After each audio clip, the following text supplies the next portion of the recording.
भी मरने वाले हैं, तो अपने घर में मरना बेहतर है। शॉकिंग बात यह है कि कुछ लोग रेडिएशन के बावजूद वहां जी भी रहे हैं। दोस्तों, चेरनोबिल का एरिया रेडिएशन के बावजूद नेचर का एक अलग ही फेस दिखाता है। एनिमल्स जैसे वॉल्स, डियर्स, वाइल्ड हॉर्सेस और इवन बियर्स भी वहां वापस आ चुके हैं। साइंटिस्ट हैरान हैं कि नेचर ने कैसे रिकवरी कर ली।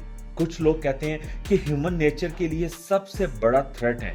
जब लोग चले गए तब नेचर ने रिकवर करना शुरू किया, लेकिन इसका मतलब ये नहीं वहाँ ह्यूमन लाइफ 100% सेफ है। रेडिएशन का लेवल अब कम हो गया है, लेकिन कुछ जगहों पर अब भी लीथल होता है, स्पेशली ग्राउंड लेवल और बिल्डिंग्स के अंदर। टूरिस्ट वहाँ विजिट कर सकते हैं लिमिटेड टाइम के लिए, प्रोटेक्टिव गियर के साथ और सिर्फ ऑथोराइज्ड टूर गाइड्स के थ्रू। साइंटिफिकली अगर देखा जाए तो चेरनोबिल जोन में नेक्स्ट 300 से 500 ईयर्स तक फुल सेटलमेंट सेफ नहीं है। बिल्डिंग्स के